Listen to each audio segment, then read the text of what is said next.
Well, let's move away from Uganda to Zambia now, where a 47-year-old woman of Kainamfumu farm in Solwezi has died of severe burns after her husband allegedly poured petrol on her body and set her ablaze following a dispute. Northwestern Province Deputy Police Commanding Officer Robinson Munga identified the woman as Gertrude Kanema and her husband as Patrick Sangunja. The incident occurred on 11th of June 2022 after the victim, Ms. Kanema, had just returned from visiting a friend. The incident has now raised huge concerns over the growing gender incidents and abuse in Zambia. According to the police spokesperson Ray Hamunga, from the gender victim disaggregated data, I'll take that again, from the gender victim disaggregated data for the first quarter of 2022, it indicates that 1,769 child victims were abused nationwide, representing 25.6%, of which 1,284 were girls, representing 72.6%, whilst 485 were boys, representing 27.4%, whilst 4,058 women and 1,088 men were abused, representing 58.7% and 57.7% respectively. I mean, what this shows us clearly is that the safety of women is something that needs to be prioritized, not just in Zambia, but all around Africa. And we talk of gender-based violence. In South Africa, for example, we've had several conversations in this regard this year alone. I mean, we had reports that stated that between the first 3 months of this year, South Africa alone had recorded 10,818 sexual that was very assault shocking. cases. I remember we spoke about that. Very shocking. So it's not just, it's in Zambia, it's in South Africa, it's in Nigeria, it's in several parts of Africa, and we need to prioritize the safety and security of women. All right. It's a conversation that, of course, should transcend just not here in Africa, but across the world. The safety and protection of women and kids. The data released by the police spokesperson is an indication that so much more needs to be done. Let's quickly bring on our guest this morning, Henry Kabwe, who's joining us. Good morning, Mr. Kabwe. Thanks for joining us. Good morning. Thank you for having me. All right. The data released by the police spokesperson is an indication that a lot needs to be done to arrest this very ugly trend of abuse. What danger would you say this is posing to human rights in Zambia? Gender-based violence has actually been increasing because of certain stereotypes in terms of misinterpretation of the Bible, where there's this belief that a man is supposed to be head of a woman, not necessarily contextualizing it to a husband and a wife, and also other beliefs that women are supposed to save men, and if a woman is wrong, then the man must be able to punish them. So I think in this particular case, there was the need for us to ensure that we start challenging these stereotypes when citizens are still young, to ensure that they protect each other as boys and girls and women and men as they grow up.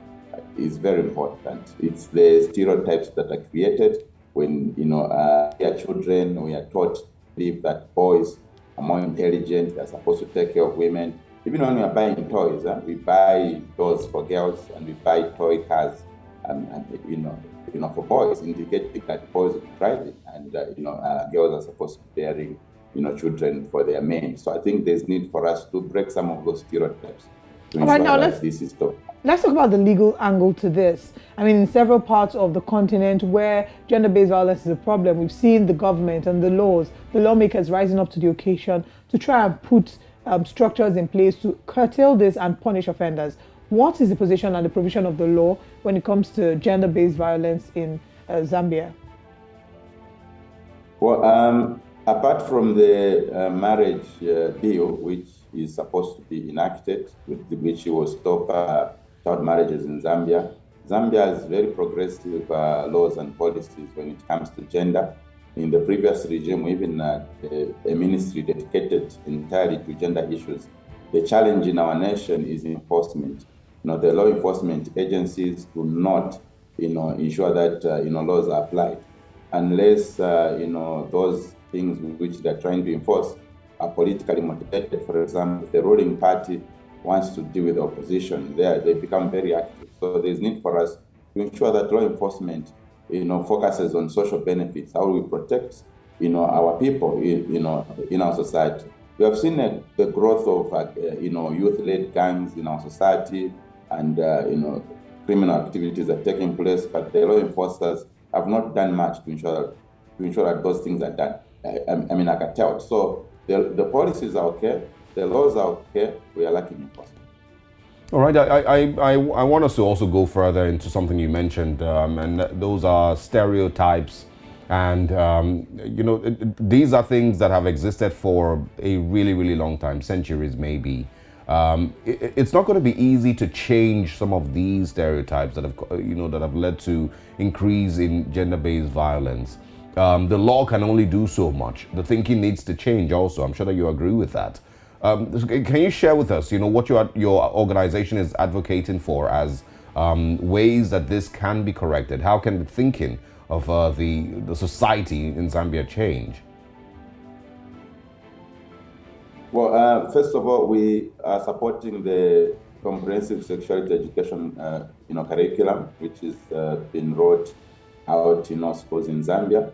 The challenge is that some teachers are not comfortable to teach it.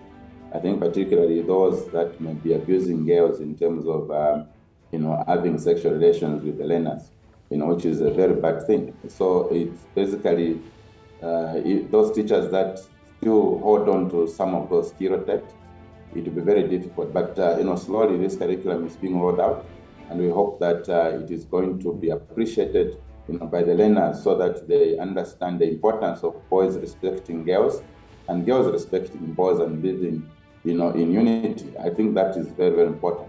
Then we're also trying to engage, the church leaders to ensure that we contextualize, some of the beliefs. For example, there are so many women, within the biblical context that, did a lot of great things, but that is not emphasized. The emphasis is about men being in charge of women and boys being in charge of girls, which has brought about this, aspect where men feel like they possess women.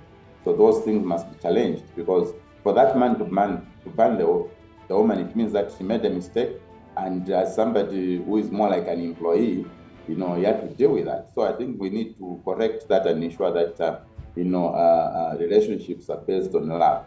There is also this problem which we have where that the man must provide, and a lot of women and girls are getting married for economic reasons. We have a lot of economic marriages within our country. So whenever something wrong happens, someone will shoot the other or someone will bend the other because they are not into a relationship out of love. It was for various other reasons that that causes that kind of thing to happen. Very quickly, if you can answer this in about 30 seconds, please, concerning the case that has brought all of this conversation to the fore. Are we expecting that this is something that will be followed to the end, or is it going to be one of such conversations that will be swept under the carpet after a while? Is there going to be an arrest for this man who has committed the offense? Patrick, I believe is his name. Or is it something that will be swept under the carpet? Very quickly. Well, when something comes out in the media, fortunately, the law enforcers do something, and the public is able to hold them accountable, and also ensure that this case is dealt with adequately. There is for us to ensure that law enforcement is prioritized in our nation. So we are trying to engage the law enforcement agencies to ensure that whichever case takes place is followed up. Thank you. Thank you so much for your time this morning, Henry. We certainly would love to follow up with that very sad story to see that justice is being done.